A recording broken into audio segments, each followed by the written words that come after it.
Before we start, please make sure to like, subscribe, and share this video with your friends and family.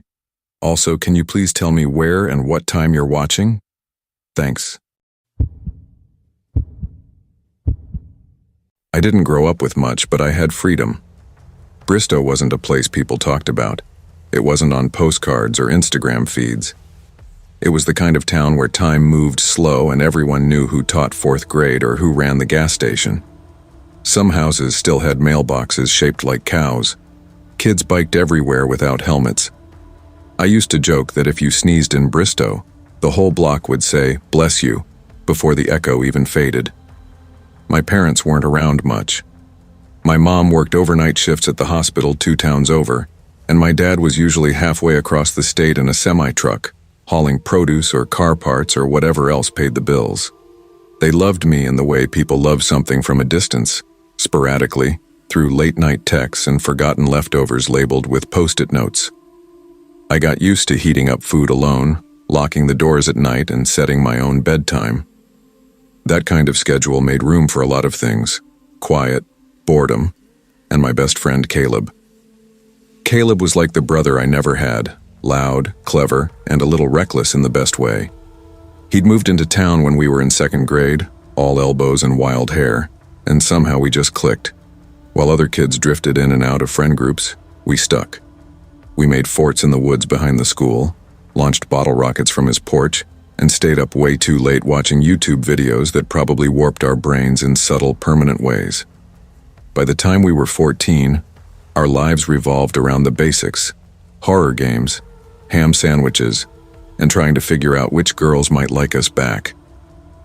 That summer, July to be exact, Caleb invited me over for a weekend sleepover. Nothing fancy, just games, junk food, and the chance to avoid the heat. I didn't hesitate. His new house, because Caleb's family moved a lot, always chasing better jobs or cheaper rent, was off Woodland Avenue. Set back from the road, hidden behind brittle pine trees in a yard that looked like it hadn't seen a mower in weeks. The siding was faded blue and peeling, and the roofline sagged like the house was just tired of existing. When I pedaled up that driveway on a heatwave Saturday, sweat already sticking my shirt to my spine, I didn't think anything of it. Not the boarded-up crawlspace vent, not the crooked porch light, not even the mailbox hanging from one screw. I just thought, another house, same Caleb. He met me at the door in gym shorts and a smirk. Bring the game? I held up the PS4 like a trophy. An extra controller. Legend. He stepped back and waved me in. AC's busted though. Prepare for hell. The air inside was thick and unmoving. Windows cracked open just enough to stir the curtains. The living room smelled like detergent, dusty furniture, and that weird artificial lemon scent that always came from powdered drink mix. The furniture looked borrowed or forgotten. 2 armchairs that didn't match. A couch that sagged like an old man's back, and not a single picture on the walls. We hauled our gear upstairs, set up in his bedroom, and fell straight into gaming like no time had passed since our last sleepover. Hours blurred. We only came up for air when our stomachs growled loud enough to hear over the fans. "I'm starving," Caleb said, tossing the controller aside. "Big Al's?" I asked. The corner deli was a solid 10-minute walk, but worth it. He nodded. "Leave the windows cracked, no one's robbing us in Bristow." I almost said something. I don't know what exactly. Maybe that it felt weird to leave a place so quiet, so empty, so unwatched. But I didn't. We shut the main windows, left the upstairs ones cracked, and headed out into the melting heat. Big Al's was as dependable as ever. We each grabbed a chicken parm sub, 2 root beers, and trudged back through the blazing sun, wiping sweat from our brows. But when we stepped back inside, it was like walking into a vacuum. The house didn't feel hot anymore, just hollow. We flipped on YouTube and ate in silence, half watching prank videos and fake ghost sightings while we chewed. The laughter on screen felt too loud, like it didn't belong in that space. By sundown, the shadows stretched long across the floor, and the air finally turned cool enough to breathe. That's when we went upstairs and locked ourselves in. It started with the usual. Another round of games, snacks, jokes, But something about the house felt off. I didn't have words for it then. It wasn't fear, not exactly. Just a pressure. Like the quiet was too quiet. Like someone had emptied the house of all its sound and forgotten to put it back. Around 10, Caleb scrolled through TikToks while I went downstairs to get water. The house groaned under my feet, floorboards whispering secrets to each other. I stood in the kitchen, sipping from a glass, watching the way the ceiling fan spun slow above the living room. I could see the microwave's glossy surface reflecting the hallway light. Nothing moved. Nothing made a sound. But as I climbed the stairs, glass still cold in my hand, I heard it. Footsteps. Not upstairs. Not me. Downstairs. Slow. Deliberate. I stopped cold. Listened. The sound moved from the kitchen to the hallway. Then something creaked, a drawer being pulled open. Not slammed, just opened. I ran into the bedroom, shut the door behind me. "Caleb," I hissed, "wake up." He rolled toward me, groggy. "What?" "There's someone downstairs." He stared, waiting for me to laugh. "I'm serious," I whispered. Then we both heard it. Pacing. Soft but clear. Kitchen to hallway, hallway to guest room, then nothing. Caleb's voice was flat. "Lock the door." I bolted it and backed away. Seconds later, the doorknob rattled, lightly at first, then again, harder, then silence, then bang. We both jumped. Another bang. Caleb scrambled to the window. "Help me," he said through clenched teeth. The latch wouldn't budge.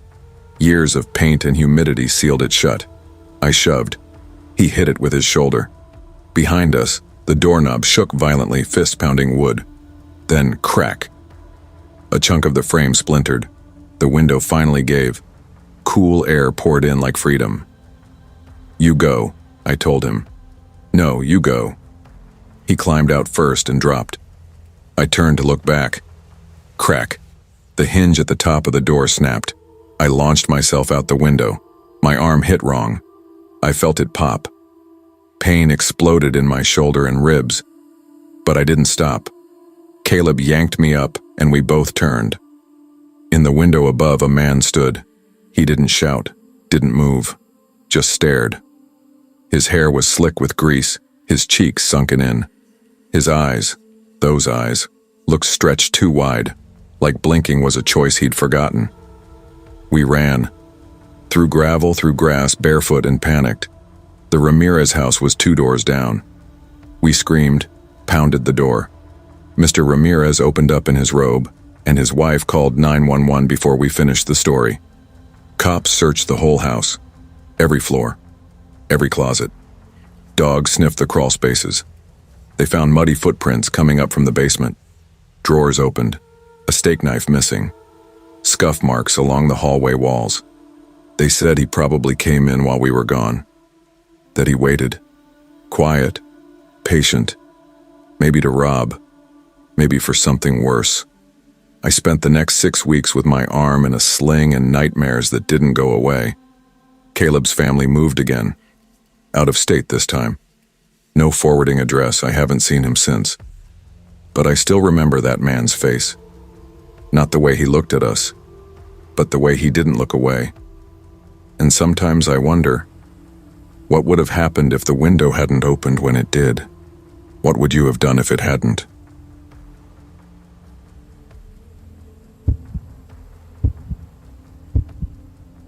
It started with the silence. Not the regular kind that hums in the background of a quiet house. The silence in Sandbrook was different. It had weight. It pressed on your chest when you weren't paying attention. I didn't understand that right away, of course. I thought maybe it was just the move, the disorientation, the ache of being ripped from one life and dumped into another with barely a word of warning. We'd lived in New Jersey for most of my life. Brick sidewalks, streetlights that flickered at 2 a.m., a neighbor whose dog barked at everything from squirrels to passing clouds. Then came October. My dad called it an opportunity.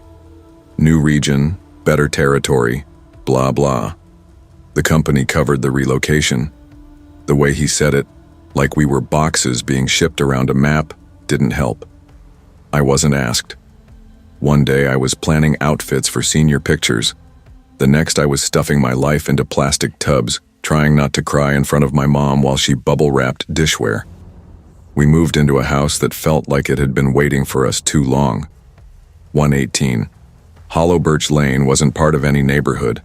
No cul-de-sacs, no welcome baskets, not even a mailbox. Just a gravel path that cracked under the weight of the moving truck's tires, lined with dense pine trees and shadows that came too early in the day. The porch sloped slightly to one side. One shutter hung crooked. Inside it was cold, even though the heat was on. There was this smell, not bad exactly, just old, unused, like a place that hadn't been touched in a long time. My parents work in medical sales. That means lots of travel, lots of late-night calls, and very little actual parenting. They said the move was a good thing, a reset. I think they said it more to themselves than to me. Within a week of unpacking, they were both off to different cities, promising to be back soon. I watched their taillights disappear down the road and stood in the doorway with a carton of takeout, realizing I didn't even know how to light the pilot on the stove. At school, everyone already had their friend groups, the kind of bonds you build over years of growing up together. Sleepovers in 3rd grade, bike crashes in 5th, first kisses behind the bleachers. I was invisible, or worse, a curiosity. That girl from out of state. Some teachers couldn't even remember my name. Then there was Rachel. She didn't fit the town either. Not in the way she dressed, sweaters layered like it was always fall, boots with worn laces, or the way she talked, which was slow and deliberate, like each word mattered. It was something in her eyes, like she was always scanning for something that wasn't there. We were paired for chemistry because our last names were close alphabetically. I didn't expect her to even say hi. But she turned to me, smiled like it cost her nothing, and asked if I wanted to come over after school to work on the project. Just like that. Her house was 5 minutes from mine, but felt like it belonged to another planet. Warm lighting, bookshelves full of old paperbacks, and music playing softly from speakers mounted high on the walls. The scent of cinnamon and something citrusy lingered in the air. Her mom greeted me politely, kind but detached, like she was always somewhere else in her head. Rachel and I clicked quickly. There was an easiness about her that I didn't realize I missed in people. We worked on our project for a while, then got distracted. Talked about books, horror movies, things we missed. That Friday, she asked if I wanted to sleep over. No rules, she said. My mom goes to bed early. We'll have the whole basement to ourselves. I didn't even hesitate. I said yes. That night, everything felt normal at first. Pizza, soda, laughter echoing off wood-paneled walls. We sprawled on beanbags and queued up a horror movie, one of those cheap streaming ones with too much fake blood and characters who never turn on the lights. But I couldn't stop looking at the basement window behind the couch. It was small and low to the ground with blades of grass pressed up against the glass. I kept thinking I saw something, a shape, movement that didn't match the trees or wind. When I mentioned it, Rachel shrugged. Probably the neighborhood cats, she said. They love prowling around here at night. Still, I found myself watching that window more than the screen. The heater kicked off around 11. The sudden quiet made my ears ring. Then I noticed something else. A low sound in the vents. Not mechanical. Not even consistent. Like breathing. Faint and rhythmic. I told myself it was the pipes. Old houses do weird things when the temperature drops. Around midnight, I went to brush my teeth in the downstairs bathroom. That's when I noticed it. The window. Small. Fogged. A single crack in the bottom corner. I touched it out of instinct, maybe to see if it was open. The latch was broken. I mentioned it when I got back. Rachel looked at me, then froze. There's no window in that bathroom. I thought she was joking, but she wasn't. We went back. The wall was solid. White paint. No frame, no crack, no glass, just wall. She asked if I was messing with her. I wasn't. We tried to shake it off, but the mood had shifted. We unrolled sleeping bags and set up camp on the floor. Around 1:08 a.m., a loud beep jolted us both. Not from the movie, from the house.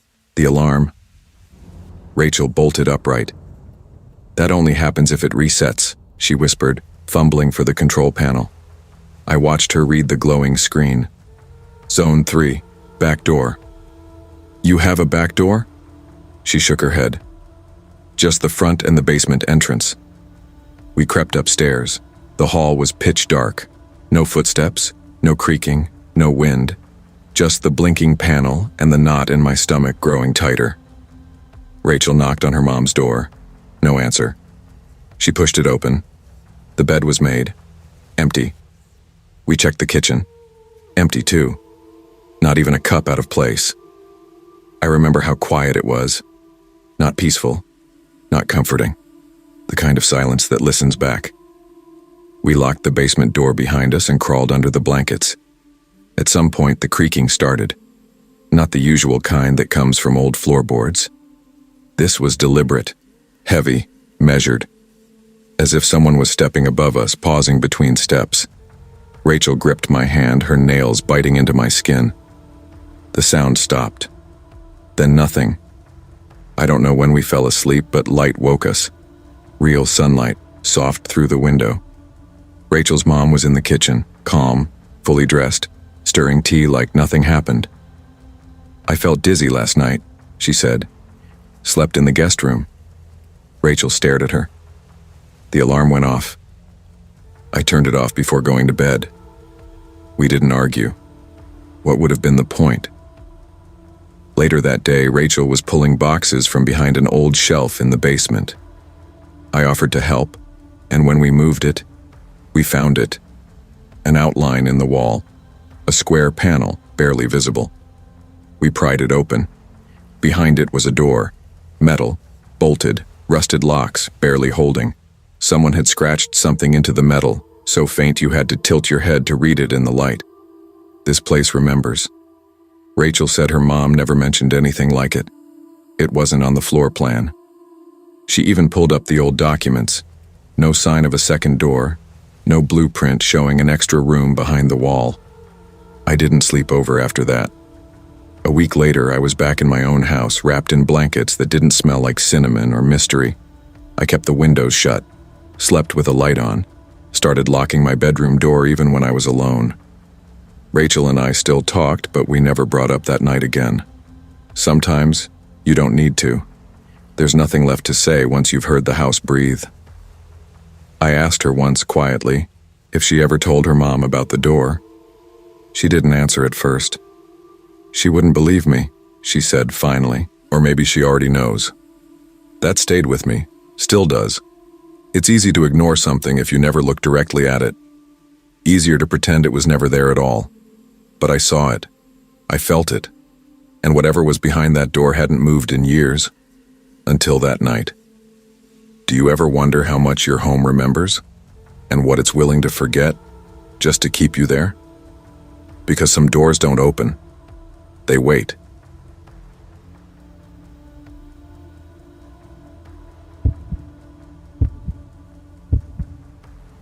I used to think I understood what safety felt like. A warm room, a locked door, a voice you trusted on the other side. But then again, most of us don't really notice safety until it's gone. Until something small, something quiet, slips in and shifts the shape of a room. It had been almost 6 months since Mom's surgery. 6 long, blurred months where I barely left the house. I'd stretched myself thin trying to be helpful, supportive, present, whatever that meant. But when Kara texted asking if I wanted to get away for a weekend, it felt like oxygen.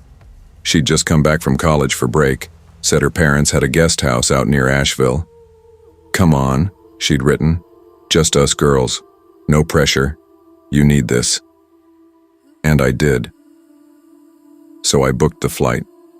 It wasn't until I stepped onto the gravel driveway that I realized how far from the city we really were.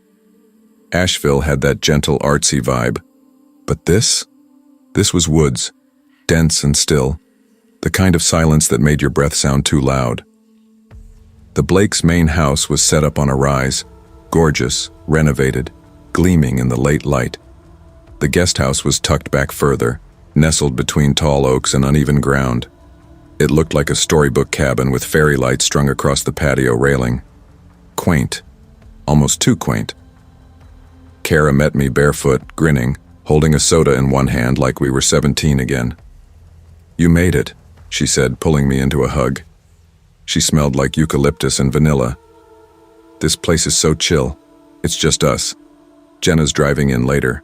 Her flight got delayed.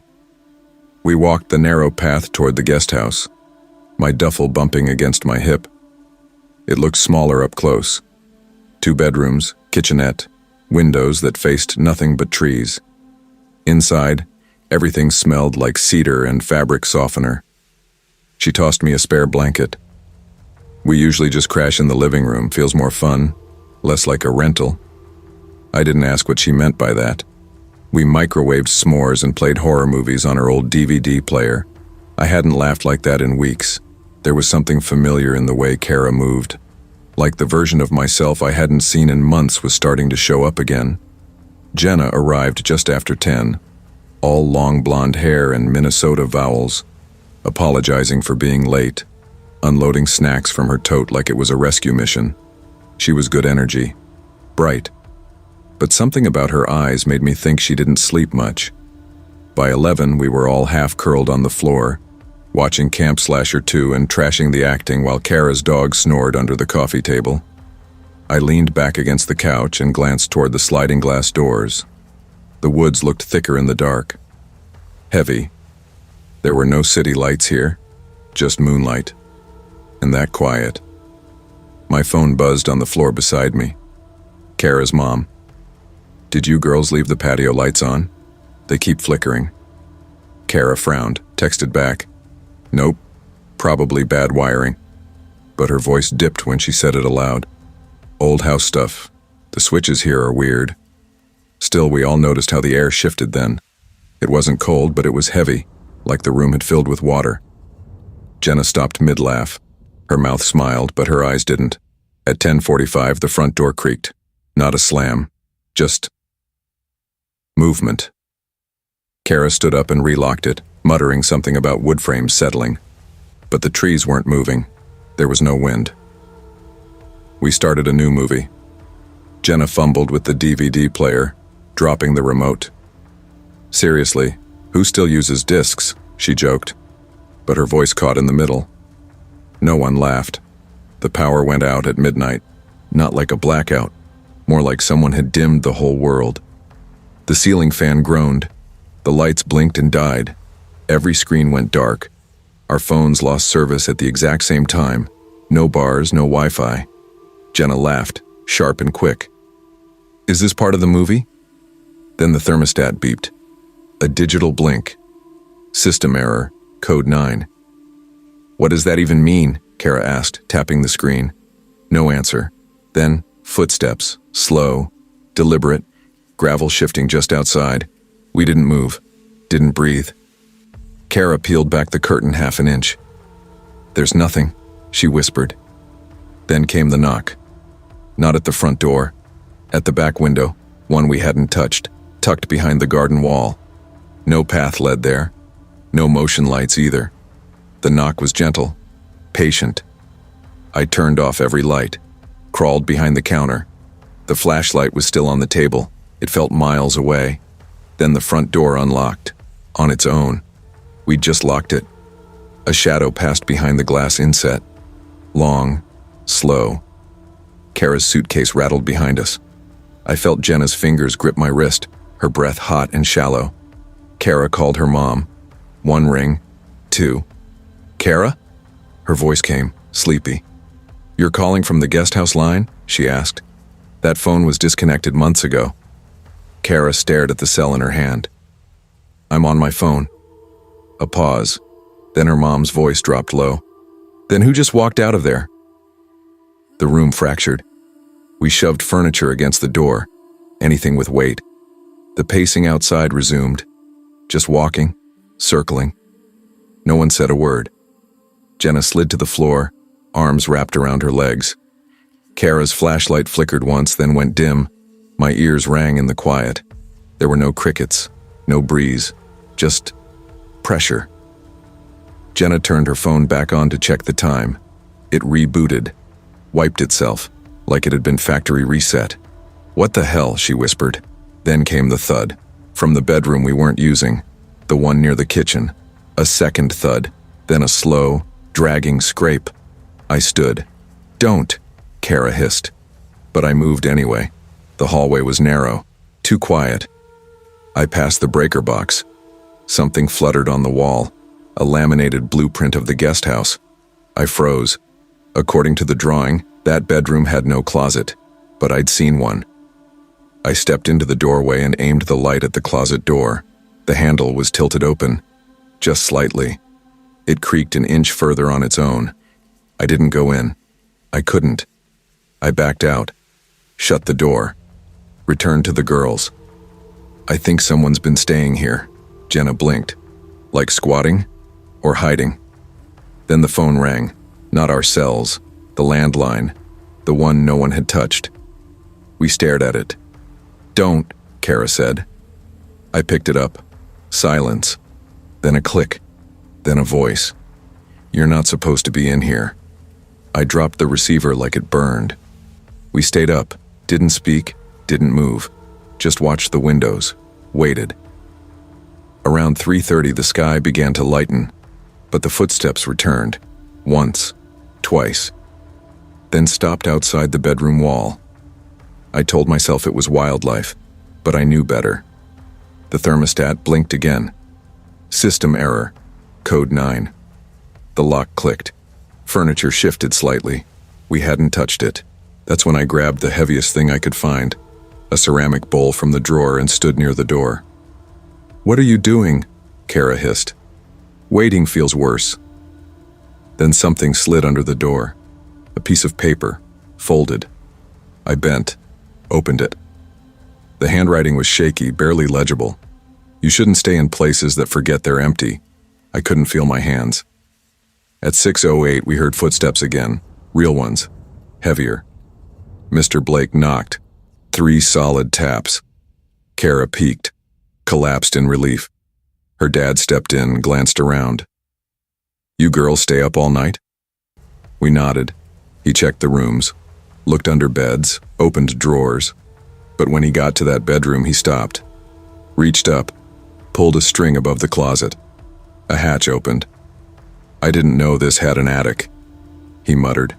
He climbed up, came back down fast. His face had changed. "Girls," he said, "let's go to the main house. Now." We didn't argue. Later, while folding blankets, I found the landline unplugged in a drawer. No tone. But the caller ID blinked. Outgoing call, 11:47 p.m., unknown EXT. We never went back into the guest house, not once. Mr. Blake didn't ask questions, just made pancakes and stayed close. Before I left, he pulled me aside. "I checked the attic," he said. "Blankets, food wrappers, a lamp. Someone had been living up there." I stared at him. He continued. "There was also a photo, taped to a beam." My voice cracked. "Of what?" He didn't answer. "We burned it," he said. "You don't need to know." I didn't ask again. On the drive home, I kept thinking about how safety isn't what you feel. It's what disappears when you notice too much. How something can look normal in daylight and still be wrong underneath. 2 weeks later, Kara texted. They were renovating the guest house. No more keys, no more sleepovers. I never told anyone else what happened. But I pay attention now. To quiet rooms, flickering lights, doors that don't stay shut. Because fear doesn't always scream. Sometimes it whispers, walks a circle around your bed, and leaves a note that says you were never alone. And if you're lucky, you get to leave. But what if something doesn't want you to? And what happens when the next person walks through that same door, and no one's left to warn them?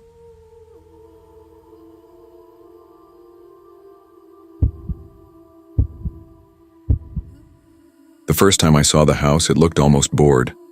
Like it had been waiting too long for someone to come along and remember it existed. Funny how memory works. I never remember that spring for its color or warmth, but for how quiet everything was. Not peaceful quiet, the other kind. The kind of quiet that feels like it's holding its breath. I didn't have the words for it then. Now I do. It was the kind of silence that watches. We moved to Eatonville the year everything broke apart. After my dad's affair surfaced like a dead thing bloating in the sun, my mom packed up our lives into the back of an old CRV and drove north like the ocean was chasing her. She didn't say much, just turned up the radio and gripped the wheel like she was trying to strangle the past. I was 16, angry, and trying not to care. We left San Diego in the rearview mirror, friends, school, the beach, everything normal, and landed in a little town in Washington state that smelled like pine needles and smoke. Eatonville wasn't built for outsiders. The streets were narrow, the houses old and crouched like they were hiding secrets, and the people had that small-town wariness like they'd already decided who you were before you opened your mouth. Mom said we needed a fresh start. I hated the phrase even then. New didn't mean better. Sometimes new just means you don't know where the cracks are yet. Our rental house was cold, with a heater that rattled like bones and windows that groaned when it rained. We never really unpacked, just lived out of boxes and kept promising each other we'd get to it next weekend. Mom worked double shifts at the clinic and came home too tired to talk. I wandered the halls of a new school like a ghost no one noticed. I stopped trying after the second week. I ate lunch in the library, kept earbuds in even when nothing was playing, and told myself it was fine. Then Hazel sat next to me during lunch and ruined my whole plan. She was odd in a way that didn't feel performative. Oversized sweaters, chewed-up pens, and a calmness like she'd already survived something and come out the other side with a secret. She never forced conversation, just nudged the silence around until it shaped itself into something you could sit with. "You hate it here too?" she asked one day, flipping through a book of Sylvia Plath poems. "Is it that obvious?" She smiled without showing her teeth. "Only to people who know what it looks like." We started talking. About books at first, then music, then everything else. Hazel had this way of listening that made you want to fill in the quiet. She was the first person in months who didn't make me feel like I was being observed or evaluated. We became friends slowly but steadily, like moss creeping over stone. So when she invited me to sleep over at her uncle's farmhouse one Friday, I said yes. It felt like the kind of thing normal girls did. Birch Mill Farm was about 15 minutes outside of town, tucked behind a line of trees so tall they felt ancient. The gravel road curved like it was trying to keep secrets. When the house came into view, it didn't look haunted. It looked tired, like it had outlived everyone who ever loved it. The farmhouse was 2 stories, pale and peeling, with a sagging porch and windows so old, the glass looked warped. The barn beside it leaned like it had one bad hip. The field out back was blanketed in low fog that didn't move, even when the wind touched it. Hazel's uncle, Leon, met us at the porch. He was tall and hunched with shoulders like old lumber. He didn't say much, just gave me a nod and disappeared inside. His silence felt more like withdrawal than rudeness. "He's not big on talking," Hazel said, brushing past me with her bag. "Don't take it personally." The inside of the house smelled like cedar and dust. No TV, just bookshelves full of brittle novels, a fireplace already glowing, and a worn couch covered in quilts that smelled faintly of smoke and lavender. The floor creaked with every step. The kind of house that sounded alive in all the wrong ways. We made cookies in the cramped kitchen, while an old jazz record played from a player in the parlor. I remember thinking it all felt very deliberate, like Hazel had constructed a scene and invited me into it. I didn't mind. I felt warmer than I had in weeks. Later that night, she pulled out a battered scrapbook from a drawer and flipped it open between us on the living room rug. Black and white photos, unspeaking faces, a long history of no one smiling. "That's my great-grandmother," she said, pointing to a woman with empty eyes standing in front of the barn. "She froze to death in the field out back." She turned the page. "That's my cousin, drowned in the well when he was 8. I laughed awkwardly. "Ever think about maybe just showing vacation photos like normal people?" Hazel shrugged. We took more funerals than vacations. The lights flickered once around 10, just enough to make my skin tighten. Old wiring, she said. Happens sometimes. I told myself not to read into it. I'd seen older houses. This one just had a weight to it, like the air itself had history. We made our beds in the living room. Hazel passed out quickly. I lay awake, listening to the walls breathe. That's when I heard the knock.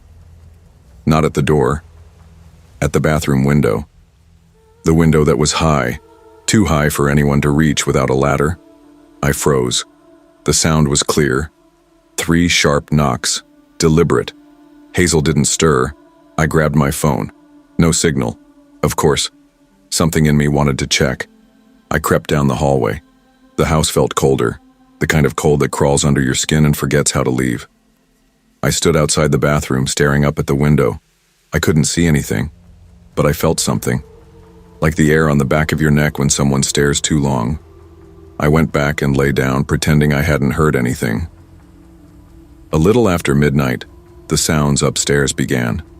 Heavy footsteps, slow, dragging, followed by something scraping, like furniture being dragged across hardwood. "Leon," I whispered. Hazel didn't move. Then, "I don't think that's him." No panic in her voice, just flat certainty. Then the record player switched on. We hadn't touched it since dinner. The cord was out of the wall. Music played anyway. I ran to it. Nothing. It wasn't plugged in. Hazel sat up slowly, eyes darker than before. "Did you hear that?" I nodded. Then I heard it. A voice. Breathy, faint, whispering my name, just once. "Nora." "What the hell is going on?" I asked. Hazel stood up. "I need to show you something." She didn't wait for my response, just grabbed a flashlight and headed toward the stairs. I should have said no, but I followed. The air thickened as we climbed, like we were walking into something that didn't want us there. Upstairs was darker, colder. 3 doors. Hazel walked past 2 of them and opened the third. The attic. Inside, it smelled like rust and old breath. Hazel moved toward the back corner and dragged aside a trunk. She pried up a loose board. "Look," she said. I bent down. There was a photo inside, water-stained, cracked. But it was me, standing in front of the farmhouse. Same pajamas, same face. I dropped it. "What the hell is this?" Hazel looked away. "You're not the first girl to stay here." I stepped back, every part of me screaming.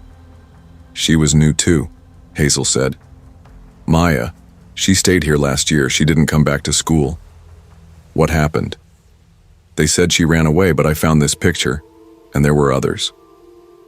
Then the attic door slammed shut. We both jumped. Downstairs, the music changed, a slow, warped hymn. We ran back to the living room. The fireplace was lit again, but no wood, and above it, a new arrangement.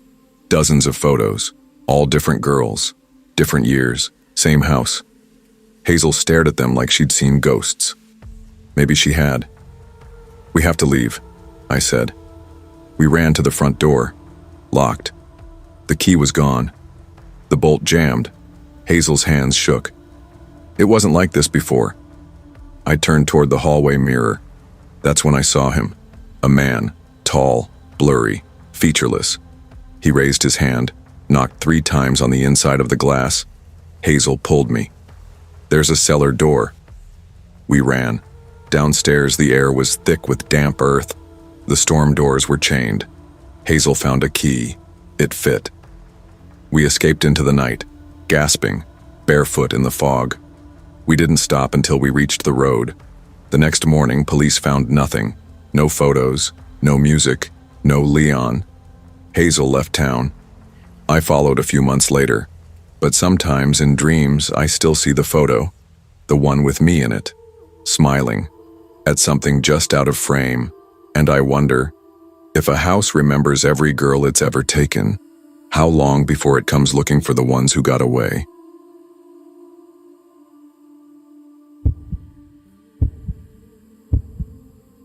I never believed in haunted places. Not really. I believed in mold in the walls, old wiring, neighbors who talked to themselves too loud. But not ghosts. Ghosts are stories people tell to give shape to the things they don't understand, like loneliness or grief or guilt. Things you carry around long after something breaks inside you. My mom and I moved to Allentown the summer after everything fell apart. She told people it was for a new beginning, but the truth was uglier. After my dad bailed, the money dried up fast. We lost the house, the car, the little things that kept life stitched together. Eventually, all she could afford was a crumbling place called Norwalk Apartments on the edge of town, the kind of building that looked abandoned even when the lights were on. We got Unit 6F. The 6th floor smelled like old bleach and something damp that never dried. Our apartment was small, 2 rooms, 1 bathroom, windows that fogged up even in the summer. The carpet had gray stains that looked like shadows. The heater rattled like it was choking on something. I kept telling myself it was temporary, just a stepping stone until things got better. The first week I didn't unpack much, just the basics. I didn't want to get too comfortable. I'd already learned how dangerous that was. My mom worked nights at a clinic across town, leaving me alone most evenings. I tried not to mind. I had my phone, some books, a few playlists I could loop until I fell asleep. But the nights in Norwalk were too quiet. Not peaceful quiet, the opposite. The kind that made your skin prickle, like the silence itself was listening. That's when I met Madison Taylor.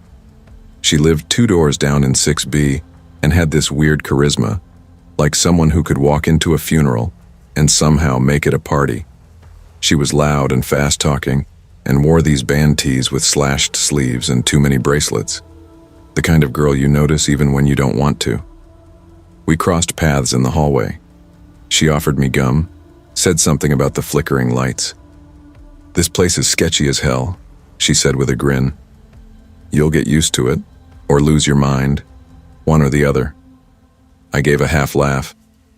I wasn't ready to trust her, but it was nice not being invisible for once. A few nights later, she knocked on my door with a greasy bag of popcorn and 2 sodas and asked if I wanted to come hang.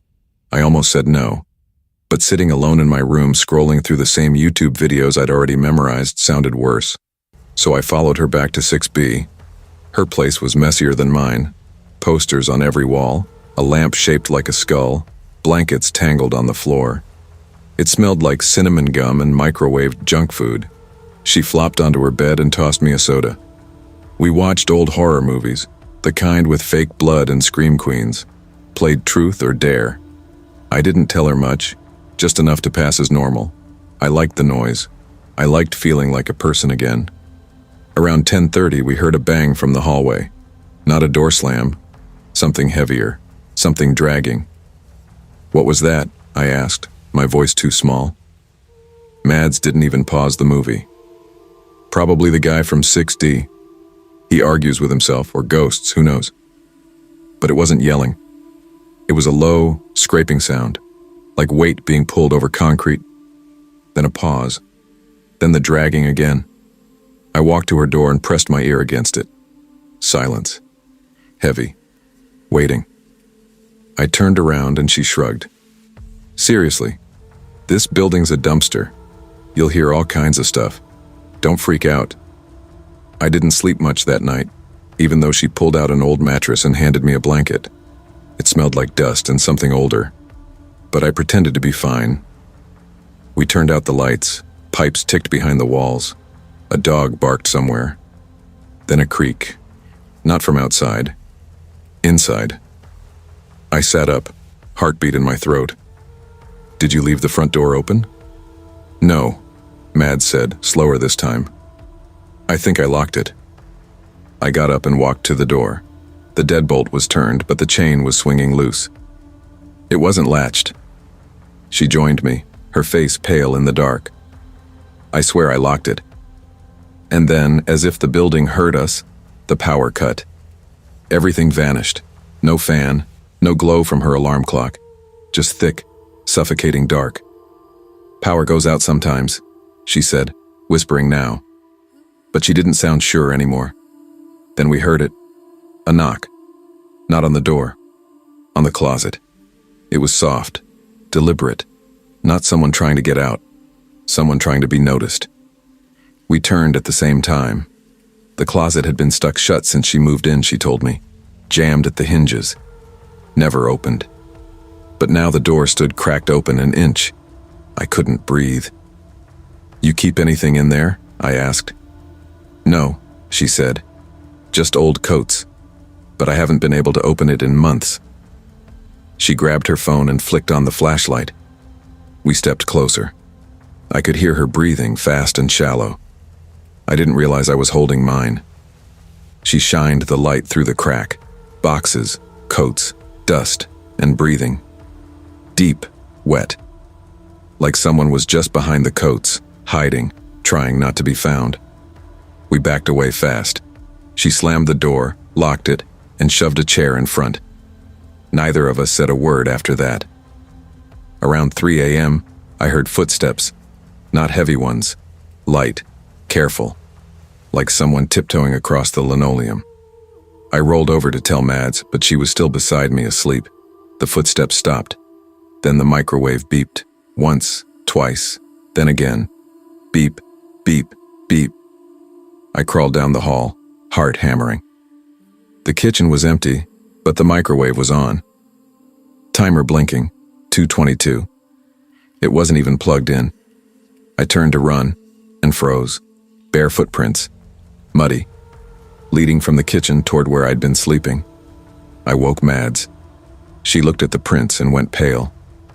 "This isn't the guy from 6D, she whispered. "This is something else." We called 911. The officers came and searched everything. No signs of forced entry. No footprints outside. Nothing disturbed, except the closet. The chair had tipped over. Inside was a cloth bag. Inside the bag were Polaroids.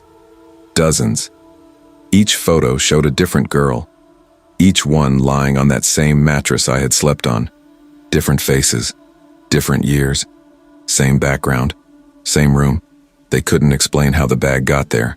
No prints. No signs anyone had ever opened the door. We didn't talk much after the cops left. Her mom came to pick her up at dawn.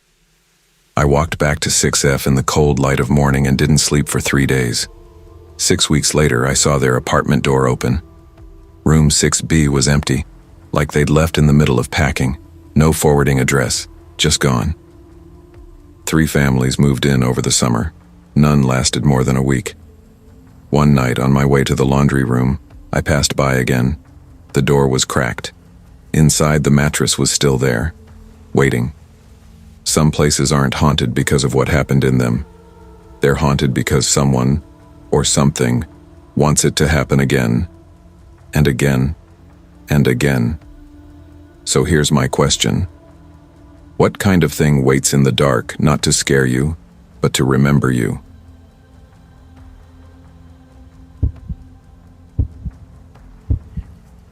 If I hadn't needed to get out of my house that weekend, maybe none of it would have happened.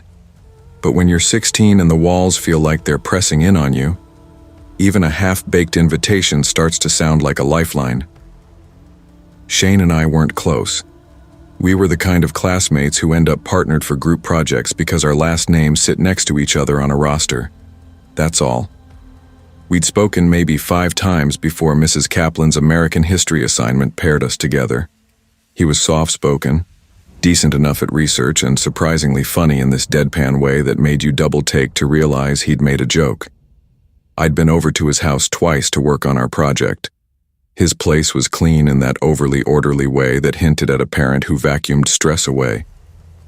We didn't talk much outside of the project, but when he texted me Friday afternoon and asked if I wanted to crash at his place, I didn't hesitate.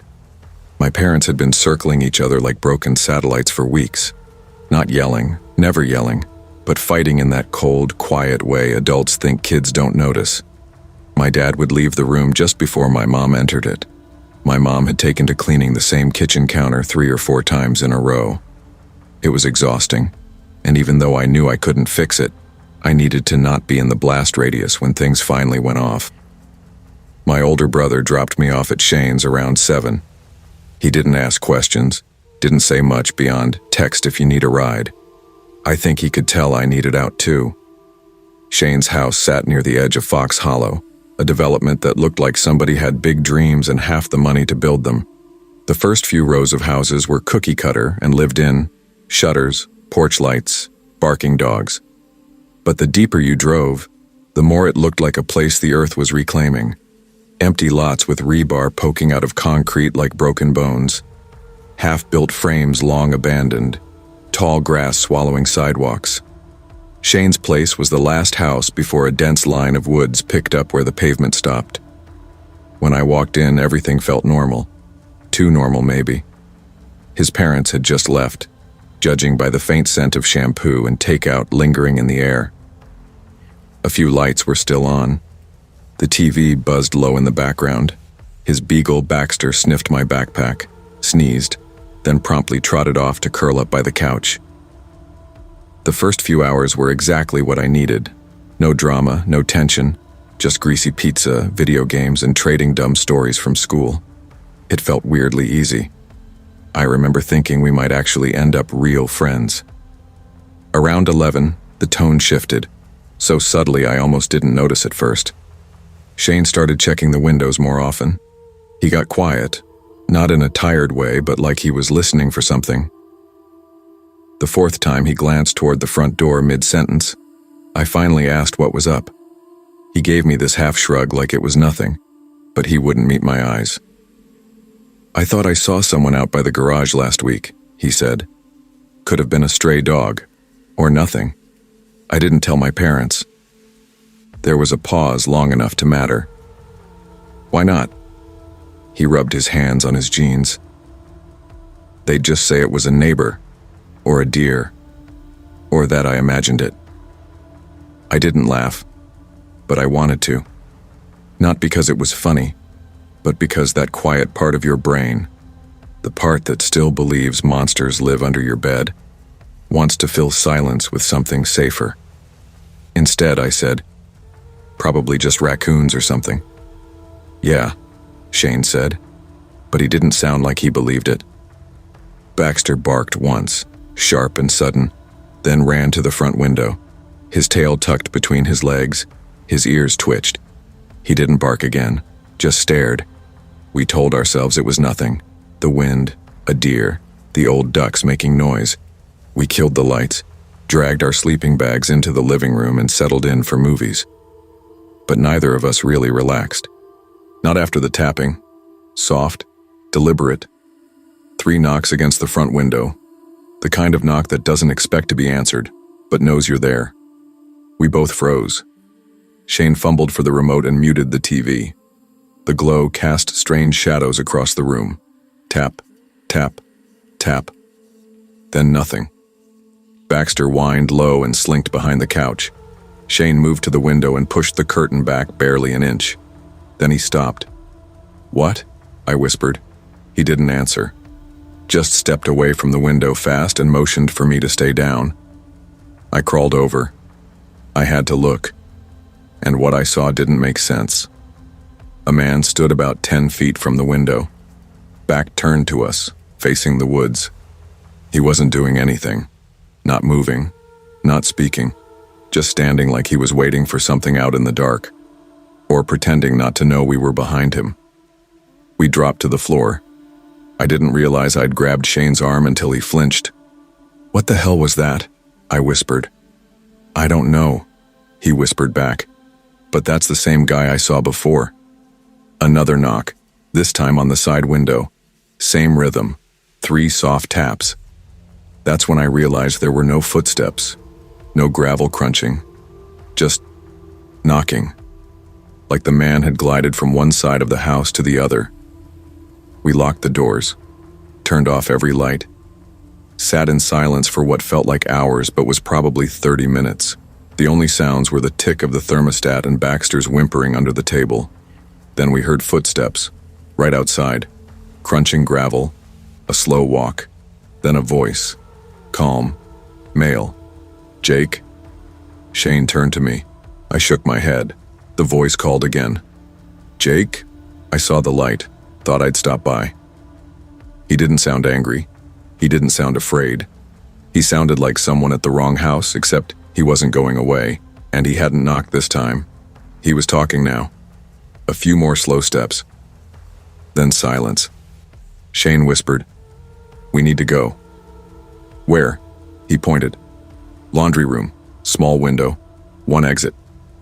We grabbed what we could, a bat from the hall closet, a flashlight, a dull utility knife, and crept. Every shadow looked alive. Every mirror felt like an invitation for something to look back. We were halfway to the laundry room when we saw him again, standing at the back door, hoodie up, hands in pockets, face completely in shadow. He wasn't knocking, wasn't trying to open it. He was just watching. I couldn't see his eyes, but I felt them. We slammed the laundry room door shut, pushed the dryer in front of it, and crouched behind it. We waited. The house creaked like it was breathing, and somewhere outside that door, someone dragged their fingers along the wall. Shane didn't say anything, just sat with his back to the washer, the bat clutched like it would actually help if that door ever opened. I don't know how long we stayed there. At 4:10 a.m., headlights swept through the curtains. We heard voices, a car door. Then Shane bolted to the door before I could stop him.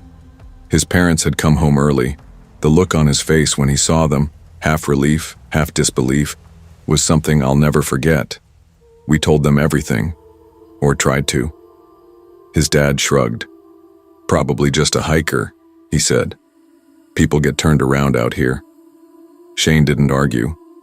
But later, when his mom said she'd check the cameras, he told me something I already suspected. "We don't have any." We stopped talking after that weekend. And 3 days later, Shane texted me a picture, a note, folded once, found under their deck. "Didn't mean to scare you. Thought you were someone else. See you around. No name, no apology, just that." I've kept that photo, not because I want to remember, but because part of me doesn't trust memory alone. That man didn't come looking for Jake. He came looking for someone, and maybe he didn't care who answered the window. So now, I listen to my gut. I lock the doors. I pull the blinds before the sun goes down, and I wonder, what happens when the next door opens? Would you answer a knock that soft?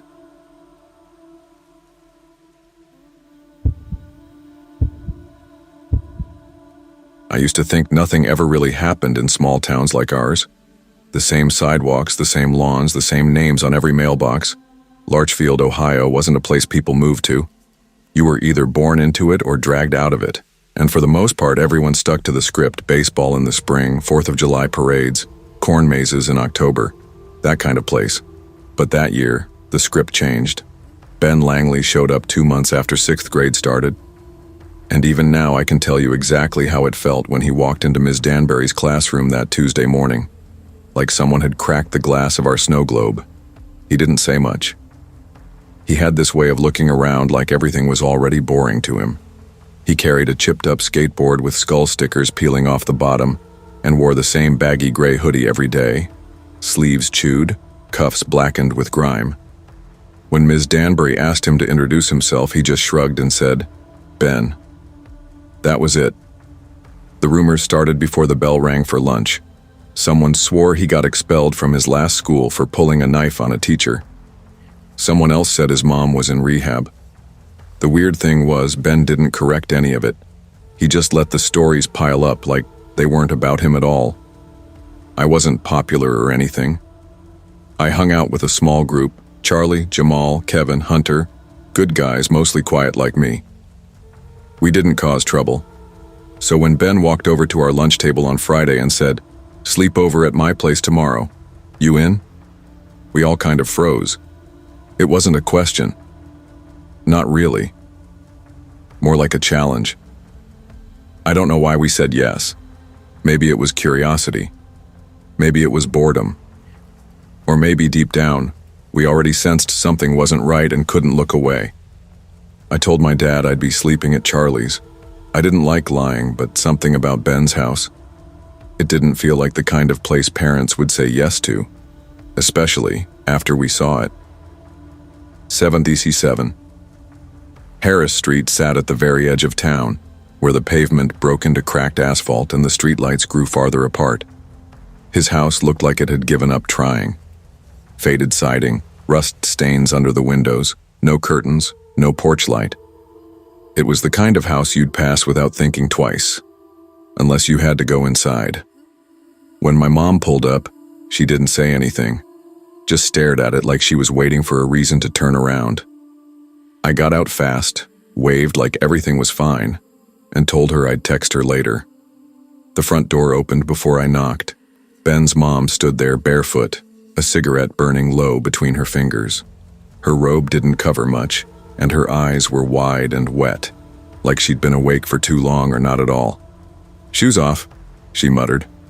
"Basement's that way." That was all she said. The others were already downstairs. The basement was half finished. Cement floor, wood-paneled walls, a beat-up couch, and an old floor lamp buzzing faintly in the corner. A small TV sat on a milk crate, and sleeping bags were already laid out in a ring on the floor like some kind of campfire ritual. There were no snacks, no pizza, no music. Ben was sprawled on the couch flipping channels with a blank expression. "Your mom always like that?" I asked. He looked at me for the first time all night. "She's just tired." That was the last normal thing anyone said for the next 12 hours. We tried to act casual, talked about dumb stuff, video games, Halloween, how much we hated math, but everything felt tight, like the air had pressure. The walls leaned in a little too far, and Ben, he barely joined in. He just watched us.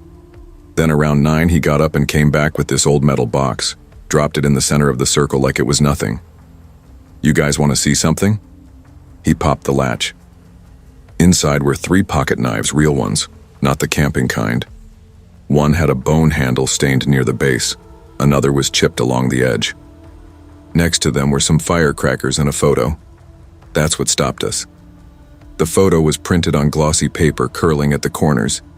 It showed someone sitting in a chair, arms bound with rope, face completely blacked out with jagged lines of red ink, not scribbled, slashed. "Dude," Charlie said. "What is this?" "Found it in the crawl space," Ben said. Jamal laughed too quickly. "It's fake. Has to be. Some old Halloween prop or something."